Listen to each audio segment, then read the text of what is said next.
Olá, amigos da TV Com, está começando o TV Com Debate Praia Grande.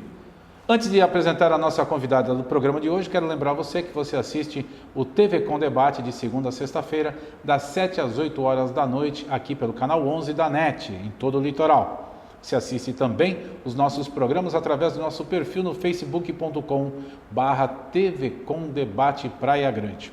Pelo TV Com Debate Praia Grande, você assiste nossos programas a hora que você quiser, quantas vezes você quiser, e você pode recomendar também para os seus amigos. E aproveita, dá um joinha também e acompanha a gente, curte a gente no Facebook, que isso é muito bom. Você também pode participar do nosso programa, você pode dar sua sugestão, você pode sugerir um entrevistado, você pode sugerir um tema para a gente abordar aqui no programa, você também pode mandar suas críticas. De repente, tem alguma coisa aqui que não te agrada, manda lá que a gente vai consertando aos poucos aqui. Estamos fazendo que nem o piloto que aprendeu a pilotar o avião durante o voo. A gente vai consertando no ar. Hoje eu vou conversar com uma pessoa que te ajuda sem você saber. Te ajuda sem você sentir. É uma psicóloga. Priscila Alves, ela é psicóloga, terapeuta sexual, palestrante, coach empresarial e mais um monte de coisas que a gente não vai abordar aqui, tá? Que só vou falar de psicologia aqui com ela hoje. Então, Priscila Alves com a gente no TV Com Debate de hoje. Tudo bem, Priscila? Tudo bem, Carlão. Boa noite, é um prazer estar aqui com você. É um prazer te receber aqui também, né? Já não é a primeira vez que a gente faz entrevistas, já fizemos entrevistas em outros programas que eu já apresentei. Aí eu falei, vou trazer a Priscila novamente, que os assuntos que a gente aborda com a Priscila são sempre muito legais e interessantes e você vai achar com certeza isso. E já quero até avisar já no início do programa, Priscila vai voltar outras vezes aqui abordando outros assuntos. Então, se você está assistindo a gente e fala, poxa vida, a Priscila podia, o Carlão podia abordar tal assunto com a Priscila, manda através do inbox. Todas as comunicações que você quiser fazer com a gente, faça sempre através do inbox do nosso perfil no Facebook, tá ok? Não coloca na linha do tempo, mesmo porque nossa linha do tempo é bloqueada, e também não é legal você dar uma opinião sua lá na linha do tempo, não. Manda no inbox que a gente vai receber e a gente aborda. Então, quando a Priscila voltar aqui, você já pode ter mandado a sua pergunta, o seu tema, e a gente aborda com ela. Priscila, bom, vamos começar do começo, né? É sempre bom começar do começo. Sim, vamos lá. Explica para o nosso telespectador, o que é psicologia? Para que serve?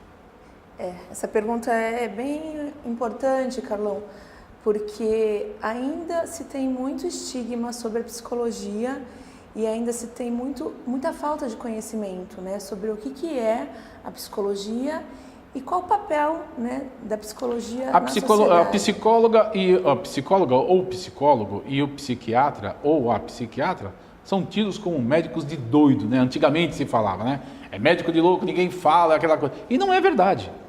Não, porque o sofrimento é algo que faz parte do humano, né? E a gente por muito tempo teve esse estigma do que era o sofrimento emocional, o que era sofrimento psíquico, poderia estar muito perto da falta do controle, que foi o que se chamou de loucura, né? A loucura foi... Teve uma época que era muito triste o tratamento, não é então, isso? por falta de conhecimento, quem sofria de doenças psicológicas, psiquiátricas na época, né? Doenças que entravam no psiquismo, eles eram isolados, né? Por quê? Por falta de conhecimento, de lidar com o sofrimento humano, por aquilo que não é compreendido.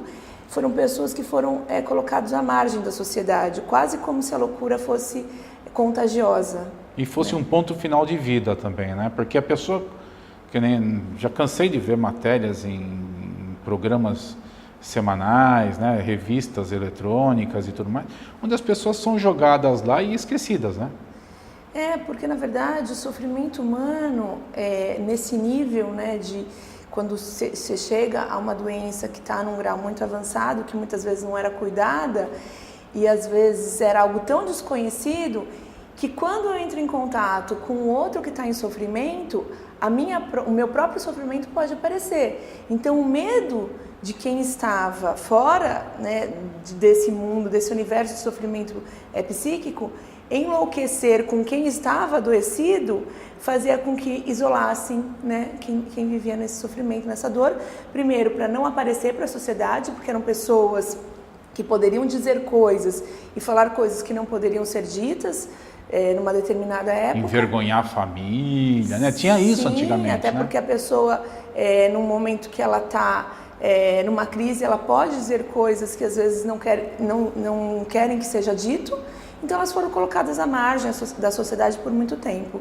Felizmente, hoje a gente já tem um outro entendimento da questão da saúde emocional, da saúde mental, que nós estamos hoje com um trabalho justamente de ter um trabalho em conjunto e sim, poder ter a pessoa em sociedade, desde que ela não esteja numa crise extrema, que precise realmente de um acompanhamento mais intensivo, para que todos podemos viver em sociedade, porque o sofrimento é humano e faz parte do humano, mas ainda se carrega muito estigma, né, sobre esse período em que se falava da loucura, né, e a loucura como algo que não podia ser visto, que não podia ser dito e que era algo que não fazia parte da sociedade, era excluído.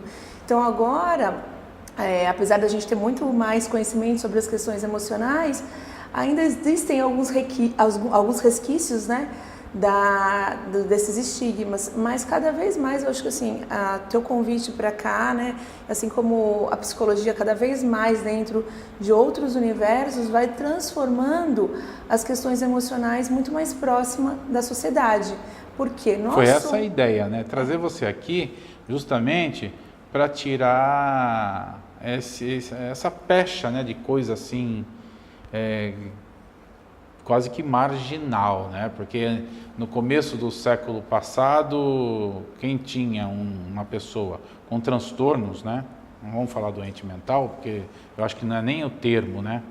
Mas tinha algum tipo de transtorno, a família pegava envergonhada, mandava para casa de uma avó distante e esquecia dessa pessoa, né? Depois vieram os manicômios, né? Onde jogavam as pessoas lá e esqueciam. E a gente está no século XXI, acho que, sabe, existem terapias, N terapias, você vai falar já disso aí, remédios, né, num caso mais agressivo, que precise ser utilizado. Eu acho que hoje em dia a gente tem que, sabe, se acostumar com tudo, a gente se acostuma. O mundo está se transformando de tal maneira, né, que a gente está sendo chocado todos os dias com as novidades que aparecem aí, são coisas que deixa a gente de cabelo em pé em algumas situações, né? E acho que essa parte é muito importante a gente trazer aqui, por isso que eu falei, vou convidar de novo a Priscila para participar. A psicologia, ela veio, né, para abrir espaço, porque ela vem muito desse nascimento, ela já era pensada, né, pelos filósofos, e depois, junto com a medicina, foi se percebendo que não existe só o adoecimento físico, existe o adoecimento das questões emocionais, porque nós somos seres que somos integrados, né? O corpo, o físico e o emocional, os dois são partes do humano, né? Uhum. Então, ainda não se falava muito disso, foi quando foi se construindo a ideia de que a gente precisava também cuidar e olhar para as questões subjetivas do homem, né? O seu entendimento sobre a vida, a chega a ser abstrato, né? Porque você faz, por exemplo, a pessoa que tem colesterol alto, faz um exame de sangue, acusa. O médico vai lá, pega um remédio, passa para você, você toma o remédio, teu índice diminui e você está com o controle. Agora, quando você tem um problema emocional, você faz os exames, está tudo bem, e aí? Você não está se sentindo bem. O exame não aparece num exame físico, né? Você não consegue, sai do laboratório, não sai né? do laboratório. Não é palpável, né? Ele faz parte, né, do Como é que a pessoa trabalha com isso, Priscila? Então, o que faz a gente ter o termômetro, né, que existe um sofrimento, é quando você percebe que a vida, a sua vida, né, a vida da pessoa que está vivendo algum tipo de problema, de alguma questão emocional, começa a ter restrições. Qualquer coisa que você esteja vivendo na sua vida, que esteja trazendo restrições à tua liberdade de ser, de existir e de fazer as escolhas por si, para o melhor para você, isso pode ser um sinal de que você está num sofrimento emocional. Qualquer coisa. Qualquer coisa. Por exemplo, a pessoa não gosta de ficar em público, não gosta de aglomeração, não gosta de conviver com pessoas. Isso aí é sinal então, que ela não gosta de conviver com pessoas. E por causa disso vai ter um evento, uma festa de família que eu gostaria de ir, mas vai muita gente e eu deixo de ir nessa festa porque as pessoas vão estar lá. Exato. Ou eu fui convidado para dar uma palestra em um determinado local e eu vou recusar esse convite porque vão ter muitas pessoas. O que acaba fazendo? Eu não posso mais ter liberdade sobre aquilo que eu gostaria de fazer com a minha vida. Eu começo a ter limitações. E se isso começa a ser repetidas vezes e começa a gerar um sofrimento nessa pessoa por estar com a vida restrita, aí você está no sofrimento emocional. E quando a pessoa não identifica que ela está sofrendo com isso, ela acha que, por exemplo, o fato dela não querer ficar não querer participar de um evento social, tá? É uma reunião da família, não vamos nem falar de trabalho, mas uma reunião familiar. A pessoa não quer porque vai ter muita gente e ela não gosta de ficar perto de muita gente, não se sente bem, ela se sente incomodada, mas ela encara isso como sendo natural. Então geralmente quem sofre é quem está em volta, né? Também acaba sofrendo. E essa pessoa, né? como é que a gente mostra para essa pessoa que ela está com um problema? Porque chegar e falar, você está com um problema. Essa pessoa não vai ouvir, se ela não está identificando, ela não vai acreditar em você. Então, por isso que a busca pelo tratamento, né, terapêutico, ele sempre vai ser uma decisão pessoal, né? A maioria das vezes, tirando casos extremos que a pessoa realmente entra numa crise que pode comprometer ou a integridade física dela ou de quem vive com ela, se não chegar nesse ponto tão extremo, que muitas vezes é o caso de algumas crises, que se entra num comprometimento maior, aí a família decide por ela. Não sendo nesse nível, a decisão de busca de tratamento é sempre uma decisão pessoal. Quem vai decidir se aquele sofrimento é algo que está restringindo a vida ou que está causando sofrimento? O que acaba acontecendo com essas pessoas, Carlão, é que quem está em volta acaba sofrendo. E aí essas pessoas acabam indicando, a família acaba indicando para a pessoa que aquele comportamento ou que aquilo está gerando sofrimento em todos. E a pessoa, pelo vínculo, pelo cuidado que tem com quem ama, acaba indo. E aí, para ir para a terapia ou para ir para um tratamento sem querer, também a gente sabe que o processo ele não acontece da melhor forma. Mas se a pessoa vai e chegar lá e falar assim, não, realmente as pessoas que estão sofrendo com aquilo que eu estou vivendo e eu preciso olhar, aí ela pode entrar dentro do processo e realmente conseguir fazer o tratamento. Mas uma coisa que eu acho que é legal da gente falar sobre terapia, porque a gente ainda acha assim um pouco, né? É uma visão que ainda se tem, que quem vai para a terapia é quem está fazendo algo como se fosse culpado, né? Ou que fosse algo que está errado. E na verdade a terapia ele é um processo muito voltado para você para você poder cuidar do teu sofrimento emocional. E às vezes não sou eu que estou fazendo algo. A terapia ensina a pessoa a conviver com ela própria. Ela aproxima a pessoa de si mesma. O objetivo da terapia, né, o papel do processo terapêutico é poder estar dentro desse espaço, que é um espaço em que as coisas podem ser ditas, onde você pode entrar mais perto, em contato com os teus sentimentos, com aquilo que você vive, com a tua maneira de entender e sentir o mundo, porque é muito particular. Sim. Por isso que o processo ele é feito individualmente, porque dentro desse processo, a maneira como você significa o mundo, interpreta o mundo, é muito particular. E a maneira como você já viveu o teu passado e o que você busca para o teu futuro é muito subjetiva. Então, o processo ele é esse universo que você vai descobrir junto com o teu terapeuta de sentido de vida, né? E aí lá, nessa construção, a gente vai conseguindo perceber aonde são os pontos que estão gerando sofrimento. E é um trabalho que eu falo que é a 4 mãos, né? Você junto com o teu terapeuta vai enxergando coisas que às vezes não estavam tão claras e elas vão começando a aparecer.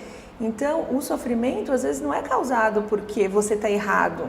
Não, é porque tem algo acontecendo na sua vida ou no seu Eu acho que em mundo. todas as vezes a pessoa não está errada, a pessoa está sendo influenciada por alguma coisa que não está bem no entorno dela.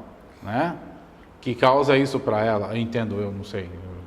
Você entra numa coisa bem legal, né? Até a abordagem que eu sigo, né, ela fala justamente sobre isso, né? Uma das definições que a gente tem é que o homem é o ser no mundo com o outro. Então, a nossa maneira de enxergar o homem é que nós somos naturalmente um ser no mundo com o outro. Então, a gente tem 3 solicitações a partir daí. A nossa própria solicitação de ser, que é poder se aproximar daquilo que é seu realmente, e aí, diante de tantas solicitações externas, poder não ouvir tantas vozes, ou ouvir todas as vozes, e poder tomar a decisão escolher pessoal. a sua. Escolher a sua, né? E dá um exemplo. Consegue exemplificar? Eu acho que uma das coisas que a gente vê muito hoje, que eu acho que é um exemplo que dá para a gente tornar assim, bem concreto, é, por exemplo, as redes sociais. As redes sociais, elas estão ali te convidando para muitas coisas, né? Eu acho que assim, a internet, a tecnologia nos convida para muitas coisas e às vezes você precisa escolher o que daquilo ali te serve, né? Porque eu vejo tal pessoa fazendo a viagem para tal lugar e eu falo, nossa, eu preciso conhecer esse país, ou eu preciso conhecer esse lugar, como eu não fiz essa viagem ainda? Ou então eu vejo... Aí a pessoa não tem condição financeira de fazer e começa a sofrer. E ela acha que aquilo serve para ela, mas ela não fez a pergunta se realmente aquilo é o caminho que ela quer, se é a escolha dela. Ou então vê alguém seguindo um determinado caminho na carreira. E ela fala, nossa, eu preciso superar ele, eu preciso ser um profissional mais bem-sucedido. E aí você vai construindo caminhos que às vezes não tem muito a ver contigo, né? A questão maior é assim, você se perguntar se as escolhas que você está fazendo são escolhas que têm a ver com o que você quer para a tua vida. Porque é muito fácil de você ir para as coisas que o mundo está te colocando sem se perceber em relação ao que realmente é importante para você. E na terapia, a pessoa consegue enxergar isso, Priscila? Então esse é o papel, né? Esse é o primeiro passo e eu considero o mais importante, né? Você poder... Porque isso aí, no ponto de você, como terapeuta, conseguir ajudar a pessoa a identificar, porque não é você que fala, certo? Assim, é a pessoa que descobre, né? Sim. Que enxerga. Você conseguir chegar para essa pessoa e dar sinais para que ela consiga se orientar, tem que ter uma empatia muito forte entre terapeuta e paciente. Sim, eu acho que o que é mais importante dentro da terapia, Carlão, é o vínculo, né? O vínculo que a gente estabelece. Como é que se estabelece esse vínculo? Como é que você faz? Como eu faço? Sim, confiança é primordial, essencial, né? Uma coisa que a gente, lógico, dentro da psicologia existem várias abordagens, né? Cada um tem o seu jeito de fazer. Até recentemente eu fui falar na Unisantos, na Semana de Psicologia para os estudantes, falar um pouco isso, né? O fazer do terapeuta, né? Porque a gente fala tanto do paciente e às vezes para o estudante que está saindo da universidade... Sim, tem que mostrar como é que é o terapeuta, né? O fazer do terapeuta. Lógico que cada terapeuta tem sua maneira de fazer. Mas eu acho que, assim, algumas coisas precisam ser colocadas e a gente vai colocando isso dentro do processo.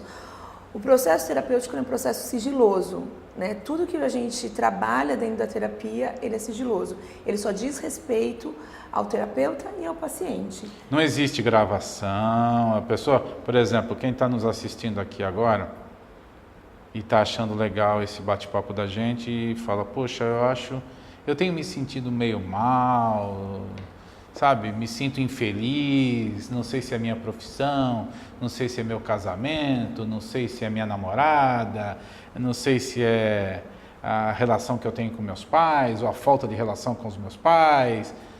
Quer dizer, a pessoa não sabe, ela sabe que existe alguma coisa errada, mas não consegue identificar. Mas, né, como a gente está falando desde o início do programa, existe aquele negócio do estigma. Sim. Né? Que a pessoa tem aquela preocupação, poxa, eu vou chegar para essa moça, vou falar uma série de coisas particulares minhas, né? Primeiro que já tem aquele negócio, né? Poxa, o que ela vai pensar de mim? Então, uma das coisas que a gente fala é isso, né? Que a terapia, ela não tem um papel de julgamento, né? Não é um lugar para julgamento, muito pelo contrário. Tudo pode ser dito, tudo pode ser colocado esse vínculo, né, ele tem que abrir espaço para que eu possa me mostrar, porque nessa tarefa, terapeuta e paciente, que junto nós vamos descobrir aonde está o sofrimento e o que pode ser feito. Como você falou, pode ser às vezes a pessoa está tão distante dela mesma que ela não sabe se é o casamento, às vezes ela vê que tem algumas coisas, mas ela aprendeu a conviver com aquilo e acha que tudo bem, né? Ou às vezes pode ser alguma culpa que a pessoa carrega de algo que ela fez e quando ela fez ela não achou que era errado ou não achou que foi uma escolha ruim e depois ela foi passando a ver de outra forma e acaba carregando aquilo e aquilo pode gerar um sofrimento. Ou pode ser uma ansiedade por algo que está por vir no futuro. Então o que a terapia vai fazer? Com que junto o terapeuta e o paciente vão enxergando aquilo e aí a gente vai podendo clarear, entender melhor, eu digo não entender, mas compreender melhor aonde está a dor. E dentro da nossa construção como ser humanos, nós somos seres que estamos sempre vindo a ser, né? Nós não estamos prontos, né? Sim. Quem você era há 10 anos atrás, não sabe quem seria o Carlão de hoje, Sim. né? Você foi se construindo e foi se tornando quem você é hoje. Só que o que você precisou fazer? Escolhas, né? Renúncias. Opções, renúncias. E olhar para o teu sonho, né? Todo o nosso fazer, né? Por que a gente está aqui hoje, né? Por que a gente escolheu? Porque, de alguma forma, isso faz sentido. A gente está sempre vivendo o nosso presente com uma história daquilo que a gente já viveu, mas olhando para o nosso futuro. E dentro desse processo terapêutico, a gente vai fazendo essa construção, né? De tudo que você já viveu, como você olha isso e o que está aparecendo hoje na tua vida que pode ser uma causa de sofrimento, para que você possa olhar para o teu futuro com mais sentido. Porque é uma das coisas que eu vejo muito hoje, Carlão, as pessoas fazendo muitas coisas e muita ausência de sentido na vida. Fazem coisas que não tem nada a ver com ela. Nem né? sabem. Faz porque é legal colocar no Facebook, né? Faz porque é legal fazer no Instagram. Hoje em dia, o hit é selfie, fazer foto, tudo que você vai fazer. Tem gente que fotografa prato, vai comer no restaurante e fotografa o prato. Aí pega o copo de refrigerante, olha, eu estou tomando refrigerante não sei o quê. Olha, não sei, sabe, de repente eu tô viajando, não, aí eu tô lá longe, tô lá na Europa, aí eu peguei um refrigerante lá num sabor que aqui no Brasil não tem, né? Aí eu falo, caramba, a Priscila gosta desse refrigerante. Aí eu tiro uma foto e mando para a Priscila, falo, olha Pri, aqui nesse país tem um refrigerante com um sabor diferente que não tem no Brasil. Olha que legal, é uma delícia.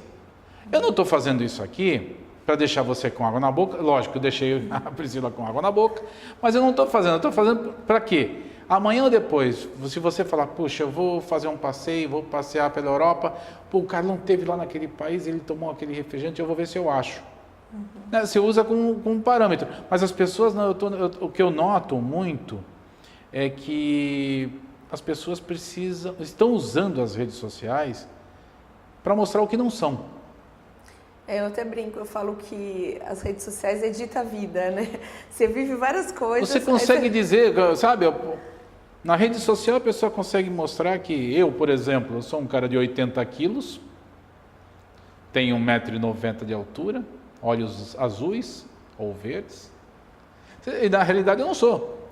Eu acho que o problema não é a rede social, mas é como se vê a rede social. Exato, né? como se usa, porque ela é uma ferramenta.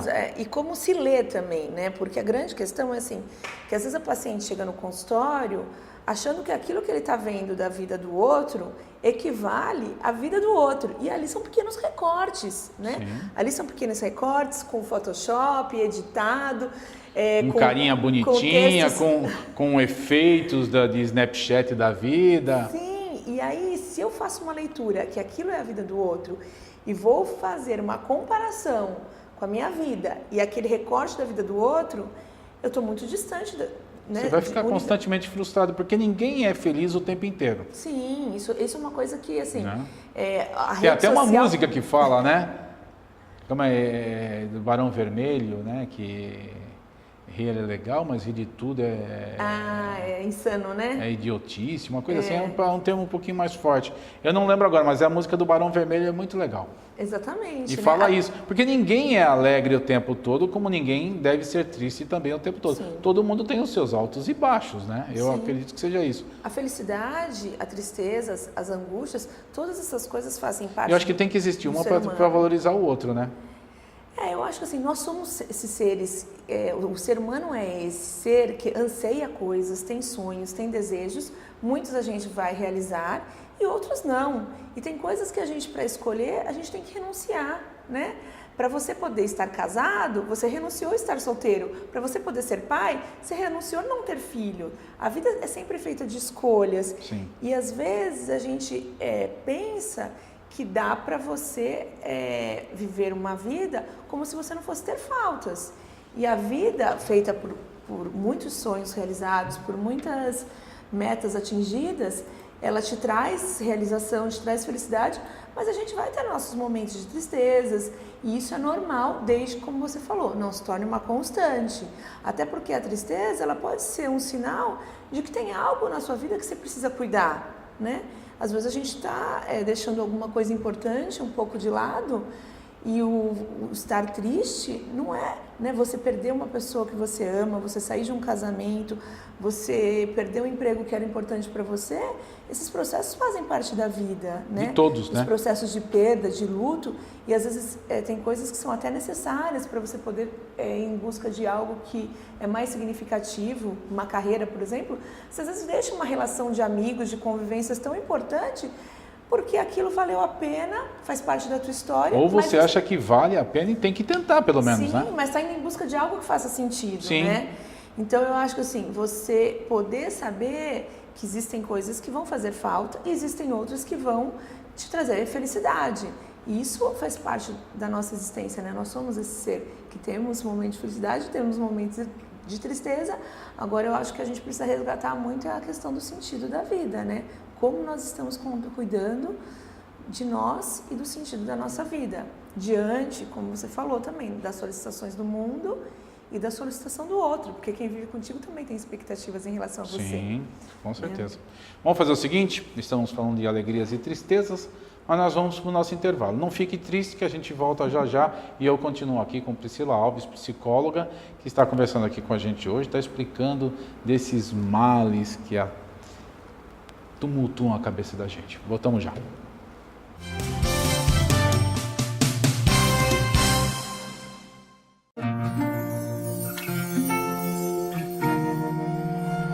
Eu não desisto assim tão fácil, meu amor.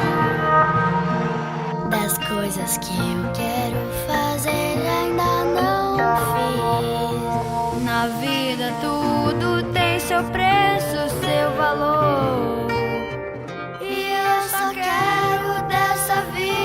Ser feliz, eu não abro mão, nem por você, nem por ninguém.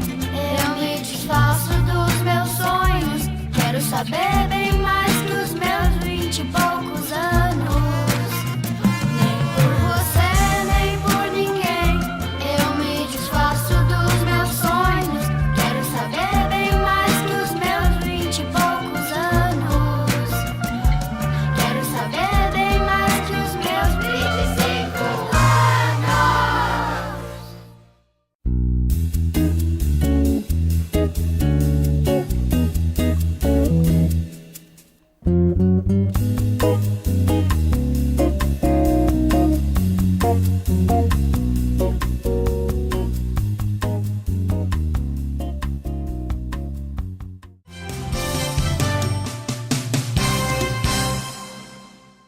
Muito bem, amigos, estamos de volta com o segundo bloco do programa de hoje, TV com Debate Praia Grande.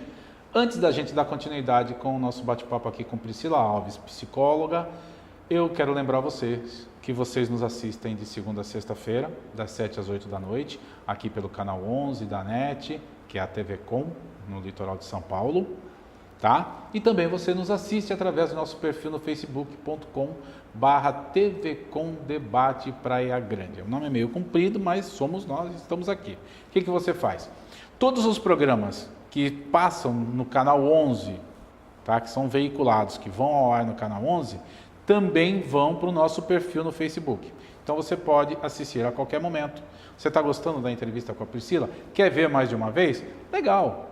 Ah, sabe, você assistiu o programa às 7 horas da noite, mas o seu marido chegou mais tarde em casa, estava trabalhando, e você acha legal ouvir o que a Priscila falou. Então, convida o maridão, pega o computador, liga, joga lá na tela da TV ou assiste na tela do computador, direitinho, vocês assistem junto, dá para dar uma pausa, bater um papinho, conversar, o que você acha, né? Solta a pausa, continua. É para isso que serve a internet. A internet a gente tem que usar a nosso favor. Então, aproveite nosso perfil no Facebook e assista os nossos programas e indique para as pessoas que você conhece também, que acha que o nosso tema é interessante, indique para essas pessoas. Se você quer participar, participe mandando sua mensagem para a gente através do inbox do nosso perfil. Aí você pode ficar à vontade, mande suas perguntas, sugestão de entrevistado. Pô, Carlão, entrevista fulano de tal, a gente corre atrás do fulano de tal e vamos entrevistar o fulano de tal aqui e vamos fazer as perguntas que você quer fazer, tá ok? Vamos continuar no nosso bate-papo com Priscila Alves, que é psicóloga, terapeuta sexual. Vai voltar aqui um dia para a gente falar sobre terapia sexual, falar lá no outro canal que a gente eu apresentava um programa. Foi um programa que deu um ibope assim, violentíssimo, quando falou, e não tem baixaria, viu gente? Isso aqui, estamos falando de terapia sexual, não pense em bobagem. É coisa séria, tá? Porque ela é uma profissional. É pouco falado, né? É pouco falado e é meio mitificado, né? Sim. Então, quando a pessoa fala sexual, pensa que é sacanagem, né? E aqui não. A gente vai falar de coisas sérias, de situações que afligem as pessoas. Eu acho que vai ser muito legal. Foi muito legal no outro programa e com certeza vai ser nesse aqui também. Ela também é palestrante, é coach empresarial e é mais um monte de coisa que eu nem vou ficar perdendo muito tempo aqui, que senão eu gasto o tempo que ela teria que falar falando eu. Bom, no primeiro bloco nós explicamos direitinho o que é psicologia. Ela falou da terapia, que é esse tratamento todo, dessa sequência, né, de sessões e tudo mais.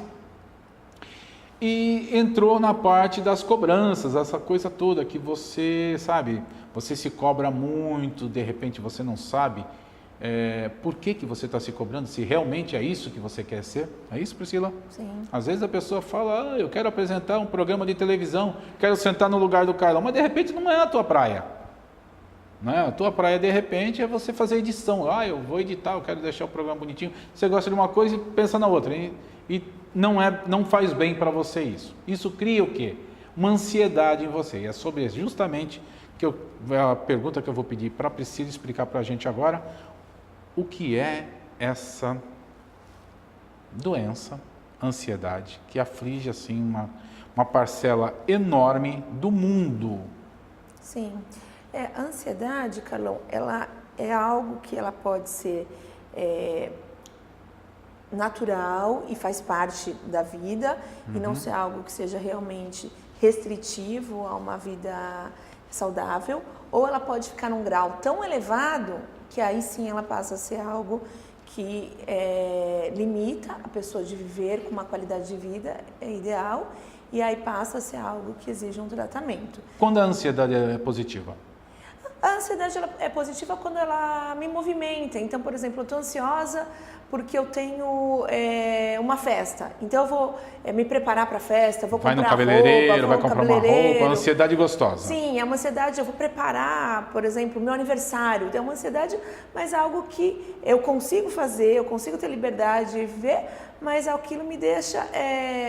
olhando para o futuro, mas com movimento, conseguir fazer todas as outras coisas da minha vida. É uma ansiedade que te leva a produzir, Sim. a criar, sem te causar restrição em restrição outras nem coisas dores, da vida. né? Nem sensação ruim. Não tem sensação ruim. Ela tem, né? Ela pode te deixar um pouco mais acelerado, ou vou desenvolver um trabalho novo, um projeto novo, estou ansioso. Isso faz parte, né? Isso não é necessariamente um ruim. adoecimento. Pode ser algo que faz parte, pode ser positivo, e ter um grau de ansiedade é bom, né? Porque senão também tem uma apatia. Senão a pessoa fica muito apática, né? Aos projetos novos e aos desafios, isso faz parte. Agora, quando ela passa a ser ruim, Era a segunda parte da pergunta que eu ia fazer, que nem precisava, né? Porque se eu perguntei a parte boa, agora já vai falar a parte ruim. Qual é o momento em que a gente identifica a ansiedade, que a gente fala, isso não está me fazendo bem? então, principalmente quando ela começa a te restringir em coisas, em tarefas do teu dia a dia. Então, por exemplo, você para poder, às vezes, cumprir um compromisso de levar um filho na escola ou chegar no trabalho, aquilo já te gera ansiedade, ou você vai apresentar algum projeto, ou você vai desenvolver algo no trabalho. Essa ansiedade, por exemplo, vou levar meu filho na escola. Essa ansiedade, como é que eu identifico? Ai, que saco, eu tenho que levar meu filho na escola. Não, eu vou levar meu filho na escola, eu tenho que estacionar o carro, tenho que parar em fila dupla, o guarda vai encher minha paciência, vai me dar uma multa. Geralmente a ansiedade ela está ligado com a ideia de que no futuro, que aí pode ser a curto prazo, né, ali, minutos, horas, algo pode dar errado. É sempre olhando que aquilo que está por vir pode acontecer de um jeito errado. Então eu posso ter medo ou preocupação em relação ao que está por vir. Pode estar relacionado com algo que eu acredito que pode sair de um jeito que eu não vou ter controle e eu não vou saber lidar.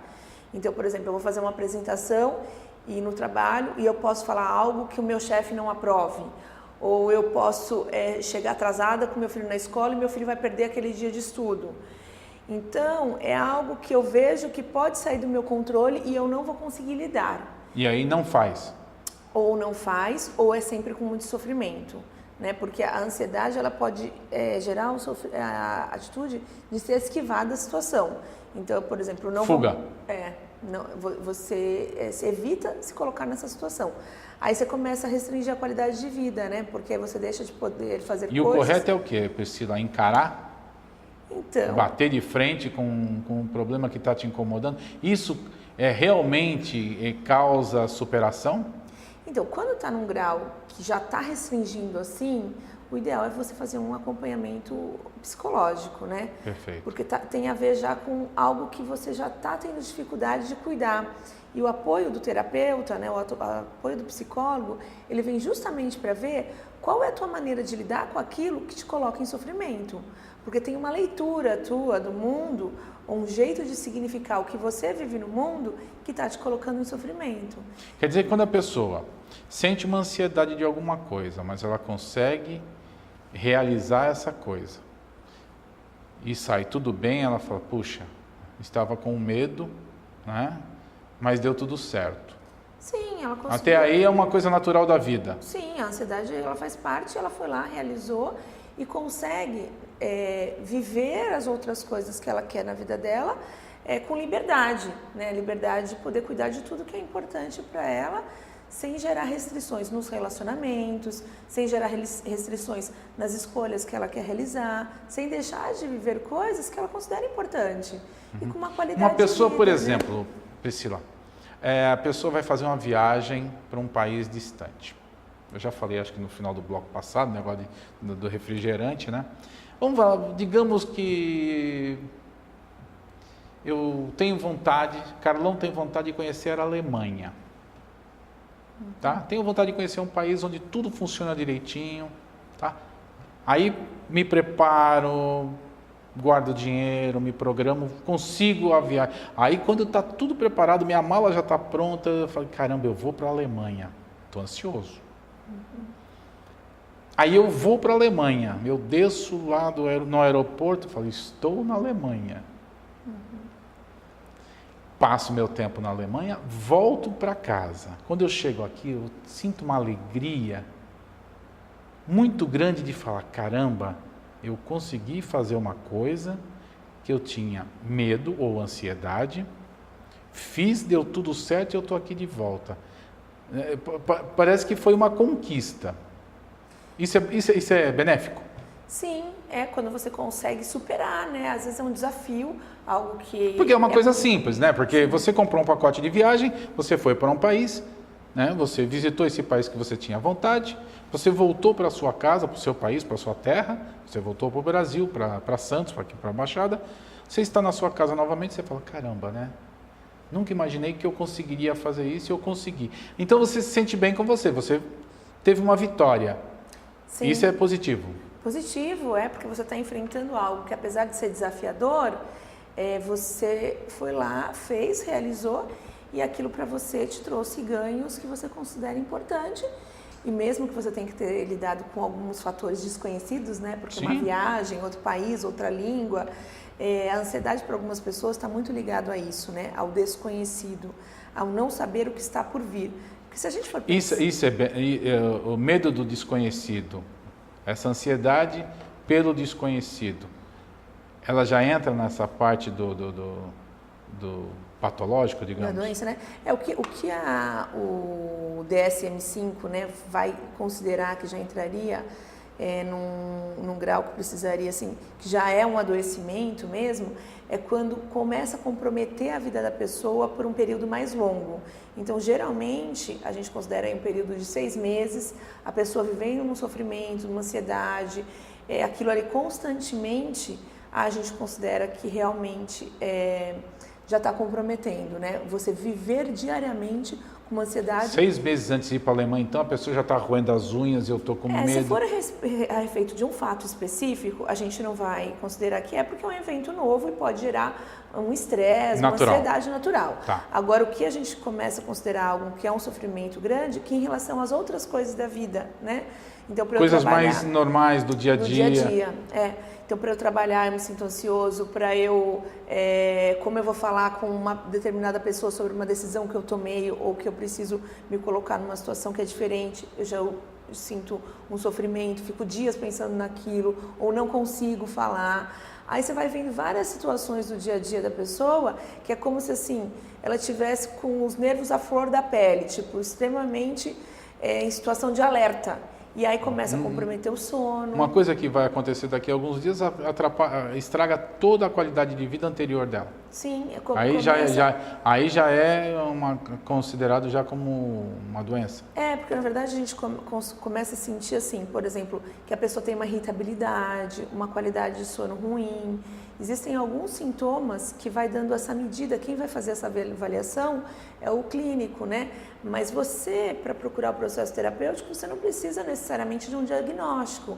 Se você sentir que o teu sofrimento, que a tua maneira de viver já está te incomodando, o processo terapêutico ele não exige um diagnóstico para que você faça um tratamento, né? A terapia ela pode ser um apoio. Hoje em dia a gente já fala até que o psicólogo ele serve até como alguém que vai te ajudar a se desenvolver emocionalmente, né? Que nem a gente tem o personal trainer, por que a gente não pode ter um profissional que te ajuda a desenvolver as questões emocionais?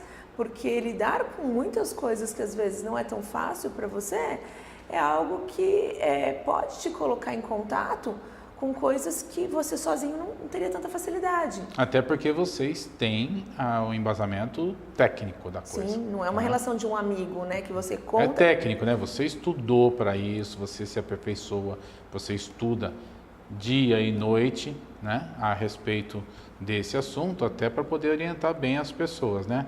E essa ansiedade toda, esse sofrimento todo... Sofrimento emocional, né? Até uma coisa assim que a gente fala, né? Não é algo que você veja, né? Não tem um exame que te mostre, mas você sabe quando você está vivendo uma situação que te gera um sofrimento que começa a comprometer a tua vida. E é você que é a pessoa que vai avaliar se você precisa de ajuda ou não, né? O terapeuta, digamos que eu tenha coisas que me incomodam, todo mundo tem, Sim. Tá? Aí eu falo assim, puxa vida, eu acho que mudar aqui do litoral vai ser a solução dos meus problemas. Vou morar em Minas Gerais. Você, como profissional, me ouvindo, fazendo a terapia, aquela coisa toda, no final, no caminho, você consegue me dar balizamento para eu sentir se isso realmente que eu penso é o certo? Me dá clareza para eu poder identificar se é certo ou se é errado? Eu acho que essa pergunta é bem interessante, Carlão, porque ela fala justamente, né? Às vezes a pessoa, você está falando disso, me fez remeter algumas coisas que, às vezes o paciente que começa a terapia fala. Ele fala assim, às vezes a gente não fala que está fazendo terapia, ou quando você fala, as pessoas falam assim, por que você não conversa com um amigo? Né? Você falou, qual a diferença de você conversar com um amigo e você levar as suas questões para a tua Porque o terapia. amigo vai tentar colocar a opinião dele, e você não dá a sua opinião, você Exatamente. analisa o problema da pessoa e dá balizamento técnico. Na verdade, o que a gente faz na terapia? Ajuda a pessoa a se aproximar de si mesmo. Se enxergar.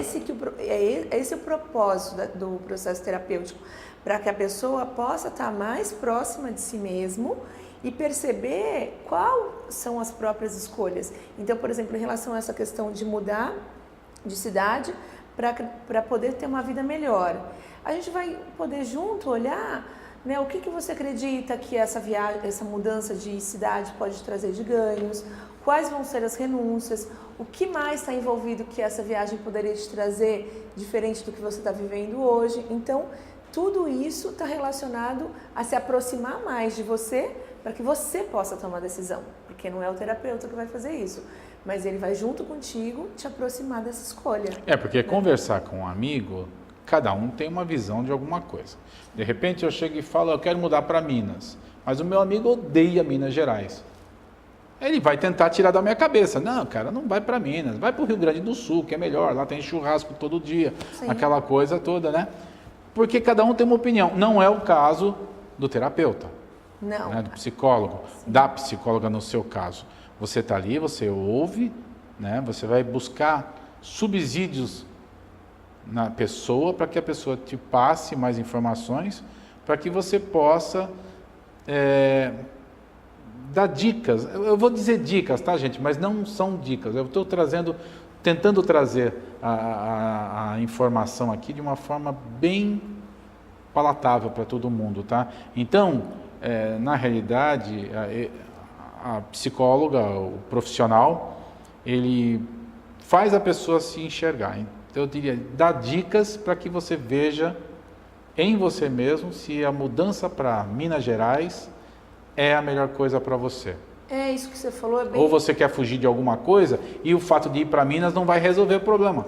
Um exemplo que eu acho que em relação a essa questão da viagem, por exemplo, eu estou aqui, né, de repente no Brasil, vivendo, e aí surge uma oportunidade ou profissional ou porque eu conheço alguém em outro país e quero me mudar, né? Às vezes as pessoas fazem essa mudança de ir para outro país. E essa decisão, às vezes, é uma decisão que vai ser levada para terapia, se a pessoa tiver um processo terapêutico, não necessariamente que ela vá para terapia por essa questão, mas assim, olhar para todas as renúncias que estão implícitas nessa decisão. Então, por exemplo, se eu estou indo para me casar, eu estou deixando minha carreira, como que é isso para mim, né?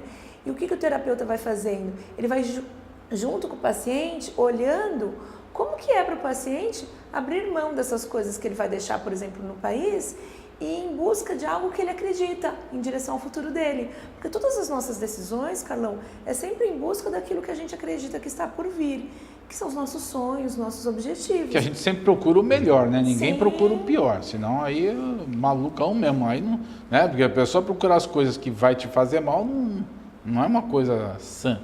Né? Então, mas a questão é que às vezes a pessoa está num tanto sofrimento que ela até não consegue mais planejar, sonhar, e deixa até de conseguir abrir um pouco mais o futuro dela, porque só consegue ver que o dia a dia dela já é muito dolorido. A pessoa quer fugir, né? Na realidade. Então a gente... É nesse ponto aí que entra o suicídio? Olha, o suicídio, né, que é até um ponto bem importante da gente falar, porque tem acontecido, assim, um número grande de suicídios, e até acho um tema assim bem importante da gente falar, mas eu falo que o suicídio está muito ligado a você querer tirar a dor. Quem tira a vida... Fuga, né? Fuga completa, né? Quem tira a vida não quer tirar a vida, quer tirar o sofrimento. Só que acredita que a única forma, ou naquele momento acredito que a única forma de tirar a dor é tirando a vida. E aí a pessoa tira a vida para não estar mais em contato com a dor. Então, é um caso que, né... Claro que você já teve contatos profissionais, muitos, né? Numa situação dessa.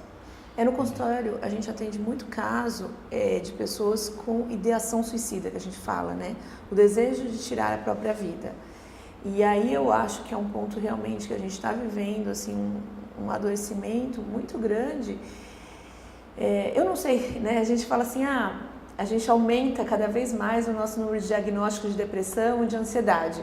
E tem um outro questionamento que a psicologia faz, será que antes não existiam ou não se diagnosticavam essas pessoas, não se sabia e olhava muita gente adoecendo e morriam por outros motivos e não se olhava para a questão emocional, mas ela não deixava de estar lá. Sim. É que hoje, como a gente tem mais proximidade com a psicologia e com as questões emocionais, a gente está mais perto do tratamento psicológico e do tratamento psiquiátrico. Mas quando se chega a esse ponto de querer tirar a própria vida, é que a vida está muito esvaziada de sentido. Porque o que faz a gente querer cuidar da nossa vida é você ver que vale a pena você vir aqui, você realizar o teu trabalho, você cuidar da sua família, cuidar de quem você ama e realizar os seus projetos. Quando você começa a ver que não tem mais sentido e aí cada vez mais a dor vai tomando espaço, a ideia do suicídio pode aparecer. E nesse caso, a gente recomenda que precisa de uma ajuda, né? Porque é muito difícil, às vezes, a família amparar sozinha e às vezes a pessoa também não fala com a família, né? Então, são que deve ser muito triste, né? Eu participo de 1 milhão de grupos de internet. A internet, para mim, é uma ferramenta maravilhosa de trabalho. Torna mais próximo muitas coisas, né? Tudo. E a gente acaba recebendo coisas assim que chocam. No caso de suicídios e tudo mais, eu já vi vários vídeos e vejo. E eu acho uma ambiguidade, né? Porque no mesmo instante que é um ato extremo de covardia, né? De fuga, é um ato extremo de coragem, né? Porque eu fico perdido nesse meio, você entendeu? Eu fico ali, olho aqui, olho ali, eu falei, meu Deus do céu, né? Que coisa... Porque a pessoa tem coragem de encostar uma arma na cabeça e dar um tiro, eu sei lá qual é a forma que a pessoa faça. É um negócio tão violento para mim, no meu entender, que eu sou sincero, eu fico absolutamente perdido numa situação dessa, sabe?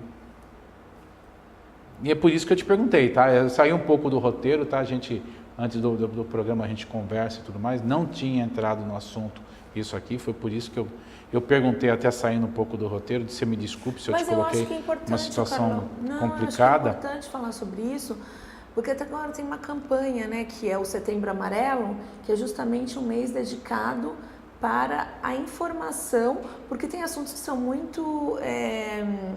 ainda tem muito tabu, e o suicídio é um deles, né? Não se tem muita divulgação na imprensa e tem muito tabu. A única coisa que a gente ouve na imprensa é que o número está crescendo. Sim. E o suicídio está crescendo em países desenvolvidos, com qualidade de vida excelentes. Sim. Tá? Os países mais envolvidos do mundo é onde tem maior o número de suicídios. Aqui no Brasil não é muito divulgado, mas tem muito suicídio. Sem muito suicídio. Você entendeu? E é um negócio preocupante, né? Porque aquilo que eu acabei de falar para você, eu ainda não sei, tá? Eu não sei se eu vou conseguir entender um dia se é um ato de coragem ou é um ato de covardia. Agora você falando dos países desenvolvidos e do suicídio lá, né, do alto índice, uma coisa que eu acho que é legal a gente falar, Carlão, que eu acho que assim, é tanto em relação ao suicídio como em relação à própria depressão e ansiedade, aquela questão assim, quando eu coloco um ideal de como eu deveria ser, ou como deveria ser minha vida, e aí eu vou na busca desse ideal e eu não aceito quando eu não me encaixo nesse ideal que eu construí. Aí o que você acaba criando? Você acaba criando uma distância entre aquilo que você está vivendo e esse ideal que você gostaria de ser. Então, muita gente, em alguns países, acaba tirando a própria vida por ter um ideal de como deveria ser, por exemplo, em relação ao sucesso ou à família, e por não ter essa resposta de si mesmo, acaba achando que a vida não tem sentido por isso. E é um motivo também de grande causa de ansiedade, né? Quando eu coloco um ideal de como a vida tem que ser, porque hoje em dia, assim, existe uma idealização de que eu vou ser super e master em tudo, e às vezes, algum momento da minha vida eu preciso me dedicar um pouco mais à carreira. Eu acho que a gente ter consciência das nossas limitações é muito legal, né? Sim. E eu estou aprendendo isso, Priscila. Depois de velho, eu estou aprendendo isso. Tem certas situações em que as pessoas me perguntam alguma coisa, eu falo, eu não sei. Sabe, em outras situações, em outras épocas, eu correria para a internet, ia estudar, sabe, ia mergulhar para aprender, para dizer, eu sei. Sim. Mas eu vi que não tem motivo, né? Eu simplesmente chego e falo, você sabe? Não sei. É tão simples, é tão rápido e é tão desopilante, você entendeu? Não sei. É a questão do limite, né? Você saber poder dizer até onde você dá para ir. E é confortável, que tem certas coisas que não é que você não sabe. Você tem alguma ideia, mas não te interessa saber. Sim. Você entendeu? E se dá o direito... Me dou o direito de dizer, eu não sei como eu queria, eu não estou nem aí. Sim. Você entendeu? Comer formiga, não estou afim. Não tem essa vontade, né? Você entendeu? Não estou afim, não quero saber. Você edita o programa? Não, eu não edito. Por quê? Porque eu não sei. Tá? Tem o Paulo aqui que edita o programa, tranquilo. Ele entende disso, ele faz. Né? Eu faço aqui meu papel aqui, bem ou mal, mas estou aqui fazendo, estou tentando fazer o meu melhor.